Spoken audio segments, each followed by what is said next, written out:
Hi everyone, welcome to today's video giving an overview of value-based interviews and some key tips on how to prepare for value-based interview questions. I hope you find it helpful if you've got a value-based interview coming up. Good luck, and do let us know how you get on in your interview in the comments, and perhaps leave some tips for other people watching the video. So what is a value-based interview? A value-based interview aims to select interviewees who align most closely to the values required in the role. We use a lot of value-based interviews in healthcare. So these values will reflect professional, employer and NHS values, which are often very similar. So for example, NHS values include compassion, respecting others, and communication, which reflects collaborative team working. So to demonstrate these values, interviewers are going to ask you for examples usually, and they might ask you an open question such as, could you give me an example where you have delivered compassionate care in your role, or delivered quality care in your role, or where you have led a project or educated others in your role. It depends on the specific role that you're applying for. Alternatively, you might initially be asked a very broad question such as, what are your core values and how do they influence your care, or how do they influence your leadership style if you're a leader or you're going for a leadership role. Value-based interviews use standardised questions to objectively assess interviewees, and each question will have a standardised point system to assess that the applicant's values align. Do they align fully? Are they partially aligned, or do they not align at all? So how do you prepare for a value-based interview?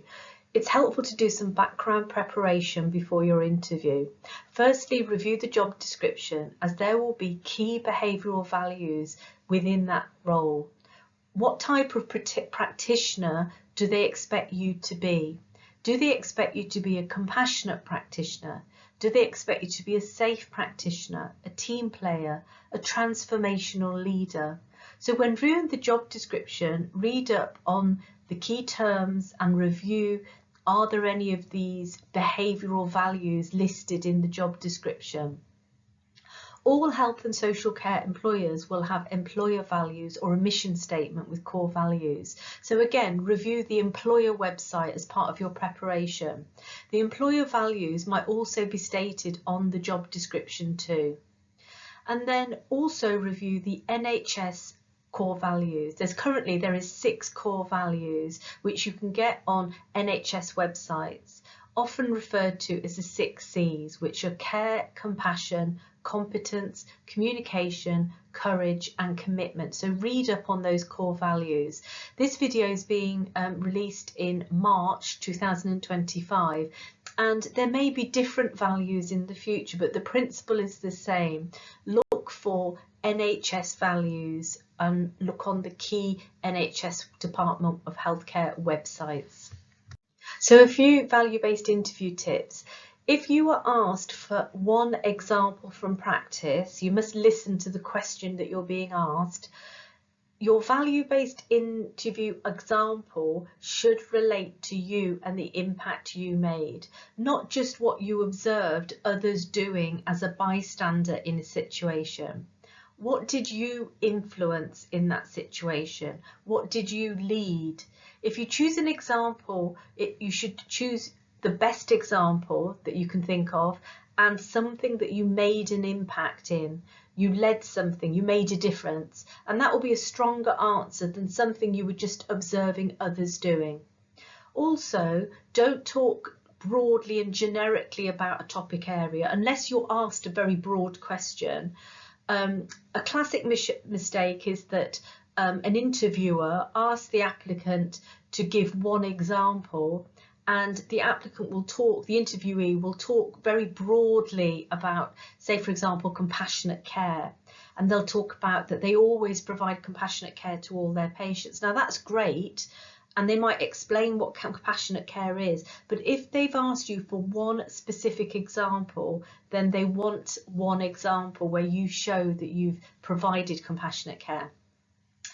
Another mistake people make is they might make it up, and it might be a fabricated example, and that's not a good thing to do, because you might have to recall details. So when you're asked for one example in a value-based interview, often interviewers will ask you more questions. They'll drill down on what you've said, and usually they're quite easy to answer if you know that that was a real example, but it's very difficult to do if you've made your example up. So don't just fabricate an example.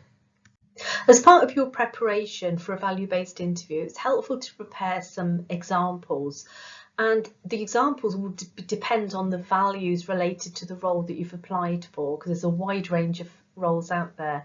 But for healthcare, for example, you could look at a case example where you've delivered compassionate care or quality care, if they are underpinning that job description.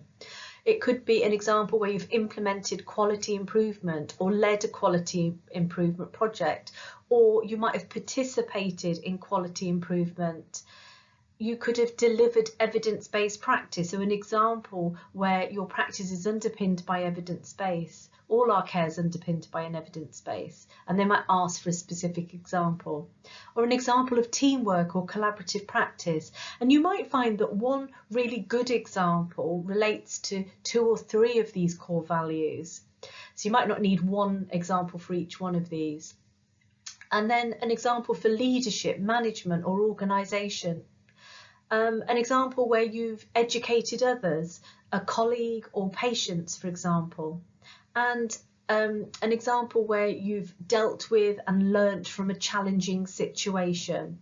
So you might have other examples that come out that link to different values. It will depend on your preparation and the type of role that you've applied for. When you're sharing your example with the interviewers, you want to be clear and structured. So if you've prepared some examples beforehand, it helps. But how are you going to present those examples? And it's helpful to start by describing the situation and giving context to what happened. What did you need to do and why? So what was the rationale? What was your aim in this situation? And then describe what happened and what did you do? And what was the outcome of this? What did you achieve? What impact did you have? What difference did you make? Some people like to use the STAR acronym: situation, task, action and result, which is quite popular in healthcare to structure your answers. And it doesn't really matter, it's whatever works for you really, but just making sure that you think about how you're going to structure that answer before the interview is very helpful. So I've presented a few example questions here, but the questions will be very much dependent on the type of role that you've applied for. But you can get a feel to see that they are asking, with these questions, the interviewer is asking for one example. Now, in a value-based interview, they might ask of a more broader question and what your core values are. So you must listen to the interviewer. But if they ask you for one specific example, I've given you some questions here. Talk me through an example where you have provided compassionate care in a previous role or placement, or it could be quality care, or it could be evidence-based care. Drawing on your job description, you can sort of get an idea of potential values that might come out. Describe a time where you taught a patient or colleague, or it could be supported a patient or colleague during a difficult time or difficult situation. Describe a time you had to make a difficult decision at work, or you dealt with a challenging situation at work. Give me an example where your values conflicted with those of a colleague or patient and how you dealt with that. Describe a time where you adapted to a challenging situation, or it could be adapted to a change at work, an environmental change at work. A few more questions here. Give me an example where you've learnt from feedback. Give me an example where you led an improvement in patient care. Can you tell me about a quality improvement project you have participated in or led? Give me an example where you've led a service change that improved patient safety. So some of those questions probably link more to a leadership role, but you sort of can get a picture of the types of open-ended questions where they're asking you for one example. So hopefully this video will help you with your interviews, and I wish you every success with them. For anybody that needs to learn from interview feedback because they were not successful at interview. Always request your feedback. Ask interviewers which were my weaker answers, which were my stronger answers, how could I have improved, what areas do I need to work on. Sometimes value-based, there's two parts to an interview. You might have value-based interview and a technical interview, and you might do really well on your value-based interview and not your technical, so you're not going to know unless you get that feedback. So your technique may be very good for value-based interviews. So always request that feedback, reflect on the interview feedback. And if you find that you're finding it really difficult and you've gone for a few jobs, try and book a mock interview or attend interview workshops. Some of you might be interested in buying my book as well, How to Prepare for Interviews and Develop Your Career from Band 5 up to Band 8. And there's quite a lot of questions in there and sort of tips for interviews, or you can get the book in the library if you are interested. Good luck all of you. Do put comments in the YouTube comment section. Let me know how you're getting on with your interviews, and put some tips for other people if you've had a value-based interview, what worked for you, and that will support others. And if anyone's got any individual questions, I'm very happy to be DM'd on my Twitter account.